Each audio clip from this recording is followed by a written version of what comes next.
Hello દોસ્તો, સ્વાગત છે અમારી ચેનલ અજબ ગજબમાં. કંઈક જાણો નવું. કંઈક નવું જાણવા માંગતા હો તો અમારી ચેનલને લાઈક, શેર અને સબસ્ક્રાઈબ જરૂર કરજો.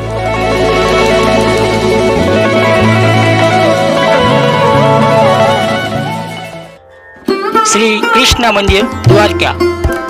પુરાણો પ્રમાણે લગભગ 5000 વર્ષ પહેલા જ્યારે ભગવાન શ્રી કૃષ્ણ દ્વારકા નગરી વસાવી હતી ત્યારે જે સ્થાને તેનો મહેલ એટલે કે હરિગૃહ હતો ત્યાં જ દ્વારકાધીશનું મંદિર નિર્માણ થયું.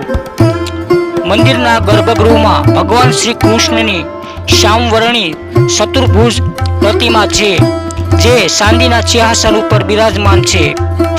તેઓએ પોતાના હાથમાં શંખ, ચક્ર, ગદા અને કમળ ધારણ કરેલા છે. પુરાતન શોધમાં સામે આવ્યું છે કે મંદિરમાં લગભગ 2000 થી 2200 વર્ષ જૂનું છે. એવું માનવામાં આવે છે કે દ્વારકાધીશ મંદિરનું નિર્માણ ભગવાન શ્રી કૃષ્ણના પૌત્ર વ્રજના ભાવે કરાયું હતું. ત્યારબાદ આ મંદિરનું સમારકામ અને તેનો વિસ્તાર કરવામાં આવ્યો હતો. એવું માનવામાં આવે છે કે કૃષ્ણના મૃત્યુ પછી દ્વારકા શહેર સમુદ્રમાં ડૂબી ગયું હતું. એવું પણ કહેવામાં આવે છે કે શહેરનું નિર્માણ 6 વખત કરવામાં આવ્યું હતું અને હાલનું શહેર 7મું છે. પ્રાચીન દ્વારકા હાલના દ્વારકાની નીચે દબાયેલું છે અને ઉત્તરમાં બેટ દ્વારકા, દક્ષિણમાં ઓખામટી અને પૂર્વમાં દ્વારકા સુધી વિસ્તૃત છે. તેવી માન્યતાને સમર્થન આપવા કેટલાક પુરાતન સંકેતો પણ મળે છે. ગુજરાતનું દ્વારકાધીશ મંદિર પ્રસિદ્ધ ધાર્મિક સ્થળ માનવામાં આવે છે કે આદિ શંકરાચાર્ય દ્વારા સ્થાપિત દેશના 4 ધામમાંનું એક છે. અહીંયા ભગવાન શ્રી કૃષ્ણની પૂજા દ્વારકાધીશના રૂપમાં થાય છે. તેનો અર્થ દ્વારકાના રાજા છે. દ્વાપર યુગમાં આ સ્થાન ભગવાન શ્રી કૃષ્ણની રાજધાની હતું. આ મંદિરની ઇમારત 5 માળની છે. આ મંદિરની ધજાનું પૂજન વિશેષ મહત્વ છે. દ્વારકાધીશ મંદિર પર ફરકાવવામાં આવતી ધજા અનેક કિલોમીટર સુધી સ્પષ્ટપણે જોઈ શકાય છે કારણ કે આ ધજા 52 ગજની હોય છે. 52 ગજની ધજા પાછળ અનેક લોક માન્યતાઓ છે.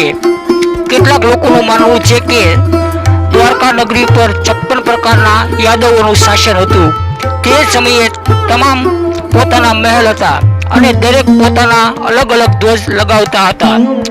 મુખ્ય ભગવાન શ્રી કૃષ્ણ, બલરામ, અનિરુદ્ધ અને પ્રદ્યુમન આ 4 ભગવાનોના મંદિર હજુ પણ બનાવેલા છે.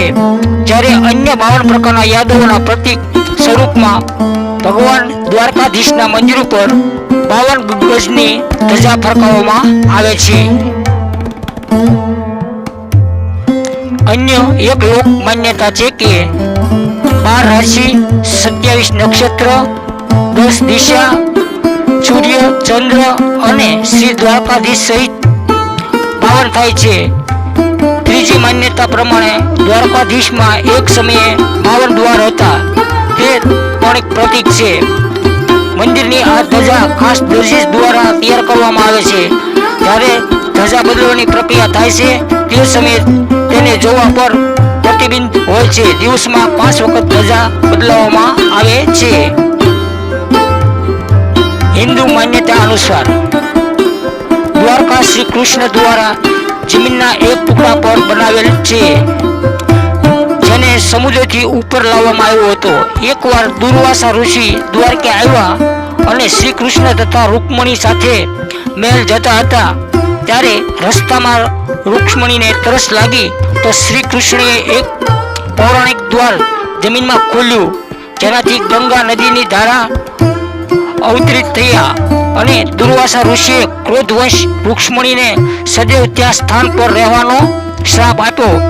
આજે મુખ્ય મંદિરની પાસે જે જગ્યા રૂકમણી મંદિર છે ત્યાં જ તે સમયે રૂકમણી ઊભા જ્યારે તેમને શ્રાપ આપવામાં આવ્યો હતો.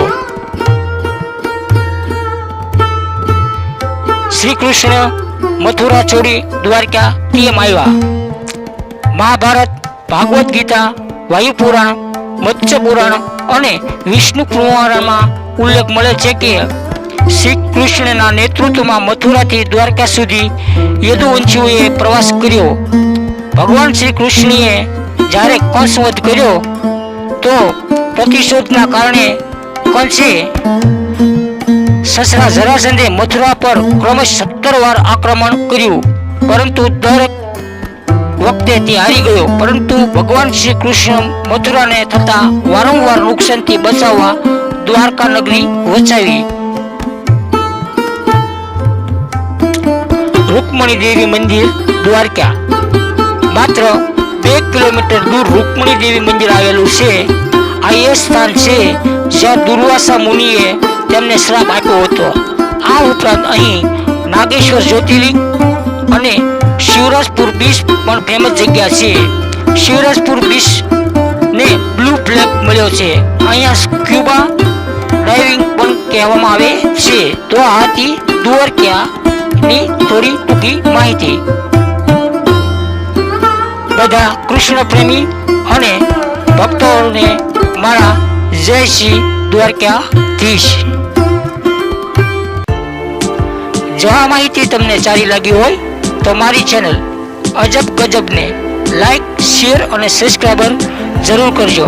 જય દ્વારકાધીશ.